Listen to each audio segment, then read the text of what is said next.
دوستان سلام، به کانال پارادوکسیلین خوش اومدید. امروز میخوایم نتیجه یکی از مهمترین تاکتیک‌های کشورهای غربی برای ایجاد اختلاف بین قومیت‌ها و اقشار مختلف جامعه رو با یک خاطره از شهریار شاعر تبریزی بررسی کنیم. اسم این ویدیو انگیزه سرایش شعر تهران و تهرانی. شهریار در خاطراتش میگه طی سالهای 1320 تا 1322 که ایران از طریق همسایگان شمال و جنوبش اشغال شده بود، بعد از سقوط دموکرات‌ها تو آذربایجان، شیاطین شروع کردن بین ترک و فارس اختلاف انداختن و همدیگه رو تحقیر کردن و اهانت کردن به همدیگه. بالاخره کار به اونجایی کشید که گاهی زد و خورتایی هم بینشون اتفاق میافتاد. شهریار میگه اون موقع در تهران بودم. دوستی همشهری داشتم که از فامیلای دور ما بود. به نام سرهنگ شقاقی. خیلی قوی هیکل و درشت اندام بود. 2-3 نفر هم حریفش نمی‌شدن. یه روز به اتفاق سرهنگ شقاقی و دوست دیگه آقای علمداری تو محفلی با چند نفر بگو مگوشون شد. آقای شقاقی پای یکی از میسا رو شکست و به دستش گرفت و مثل یه جنگجو اونها رو به سختی کتک زد. بالاخره عده‌ای جمع شدند و قائله رو خوابوندن. شهریار میگه از این واقعه اسف‌انگیز خیلی ناراحت شدم که چرا ملتی که 6000 سال تاریخ داره اینطور آلت دست نیات شوم بیگانگان میشه و آنها از ما به نفع خودشون سوء استفاده میکنن و این چنین در صدد تفرقه اندازی برمیاد. شهریار خیلی ناراحت میشه. شب برای اینکه به مردم آگاهی بده، شعر تهران و تهرانی رو از زبان یک سرباز میسازه. در مدت چند روز نه تنها در تهران بلکه اکثر شهرهای ایران این شعر ورد زبونها میشه. تهران و تهرانی. چو خواهد دشمنی بنیاد قومی را براندازد، نخواستان جمع را از هم پریشان و جدا سازد.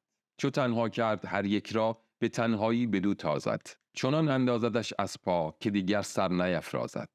تو بودی آن که دشمن را ندانستی فریب و فن، الا تهرانیا انصاف میکن خر تویی یا من.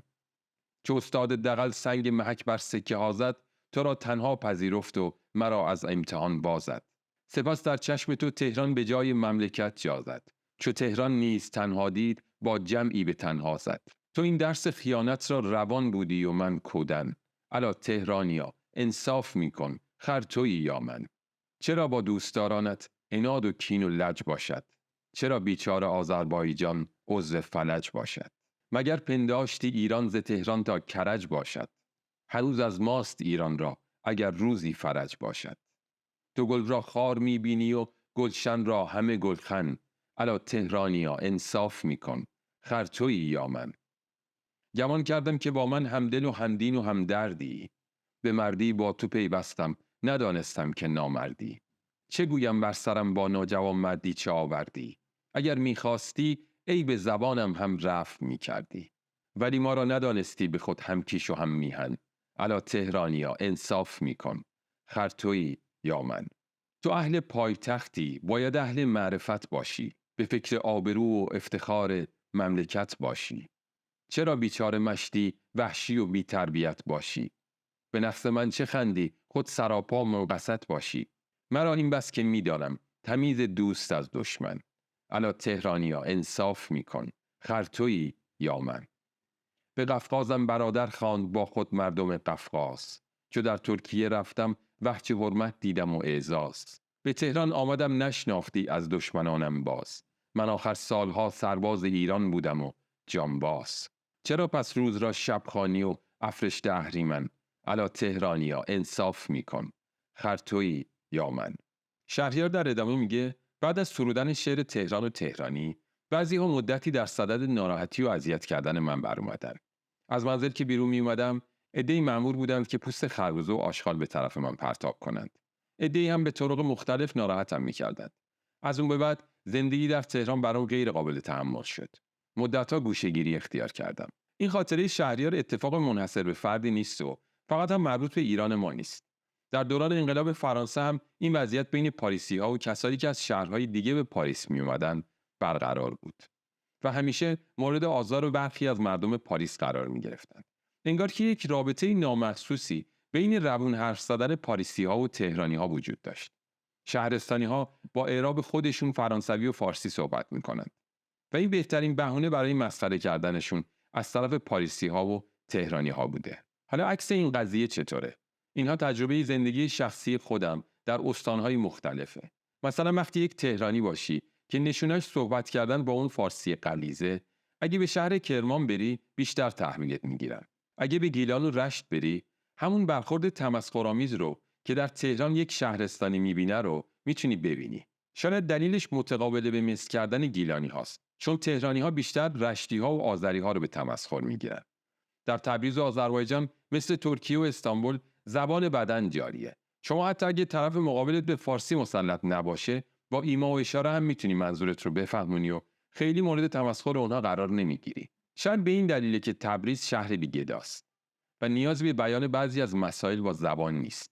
در هر صورت نژاد پرستی به هر نحوش غلطه و باعث جدایی و اختلاف و دشمنی بین اقوام مختلف میشه. برای داشتن یک ایران یکپارچه و متحد باید این مسائل رو ریشه یابی کنیم که چرا اردبیل و تبریز با هم خوب نیستن؟ چرا رشتیا و انزلچیا و لاهیجانیا خوب نیستن؟ مشکل لاهیجان و لنگرود چیه؟ یا اصفهان و شیراز و یزد، گیلان با مازندران، تهرانیا و کرجیا و شهرهای دیگه. چیزی که مشخصه اینه که ما همسایه‌های خوبی نیستیم، چون با افغان‌ها و عرب هم همین مشکلات رو داریم. با یک نگرش کلی میتونیم به این نتیجه برسیم که ما آستانه تحمل پایینی داریم و نمیتونیم تفاوت‌ها رو تحمل کنیم. انگار قرار همه مثل ما فکر کنند و با این تفکر هر کدوممون که به حکومت برسیم برای خودمون دیکتاتوری میشیم که هیچ حقی برای بیان عقاید و افکار طرف مقابلمون قائل نمیشیم. این سیر باطل دیکتاتورسازی و انقلاب و براندازی دیکتاتوری در تاریخ ما پایانی نداره. مگر اینکه از خودمون و افکارمون و خانواده‌مون شروع کنیم. اصلا خودخواهی یعنی چی؟ یعنی هر چیزی باید برای من یا در خدمت من باشه. پس دیگران چی؟ اگه پدریم، زن و بچه‌مون چی میگن؟ اگه مادریم، شوهر و بچه‌هامون چی میگن و چی میخوان؟ همه چیز از اینجا شروع میشه. عقده‌های سرکوب شدهمون رو رها کنیم. اگه پدر و مادرمون به ما فرصت بیان عقاید و افکارمون رو ندادن، انتقامش رو از بچه‌هامون نگیریم. برعکس از چیزهایی که حقمون بوده و ازش محروم بودیم، اونها رو محروم نکنیم و بگذاریم نظرات و عقایدشون رو بیان کنند. اصلا کار سختی نیست. فقط باید به اونها گوش کنیم. و جالب اینه که پروردگار بین تمام حواس در مورد شنوایی هیچ پیش نیازی و حرکتی قرار نداده. مثلا برای دیدن حتما باید چشممون رو باز نگه داریم. برای حس لامسه باید به صورت ارادی عضلاتمون رو به حرکت در بیاریم تا چیزی رو بتونیم لمس کنیم. اما برای شنوایی نیازی به انجام هیچ کار و حرکتی نیست. پس چرا وقتی خدا یک همچین امکان راحتی رو در اختیارمون قرار داده، ازش به خوبی استفاده نکنیم؟ ما اگه بخوایم هم نمیتونیم نشنویم. یا باید گوشمون رو با دست یا یه چیز دیگه‌ای بپوشونیم، یا اینکه از اون محل دور بشیم. پس اول گوش بدیم به گفته‌های کوچکترها و اطرافیانمون. زود قضاوت نکنیم و به افکار دیگران احترام بگذاریم. به همسایه‌هامون با هر زبون و لهجه و فرهنگی ارزش قائل بشیم و به فرهنگ و سبک زندگی اونها بدون پیش‌فرض و قضاوت کورکورانه احترام بگذاریم. اگر هم تداخلی با آرامش و خلوت ما داشتن، با ادب و احترام میتونیم اعتراض خودمون رو مطرح کنیم. اینجاست که هر کسی میتونه به حریم دیگری پایبند باشه. اگر از ادب دور نشیم و کار رو به تمسخر نژاد پرستی نکشونیم، نه دشمنی و نه اختلاف و نه عقده‌ای از همدیگه به دل نخواهیم گرفت. آب همیشه همون آبه. فرقی نمیکنه با چه زبون و لهجه‌ای صداش کنیم.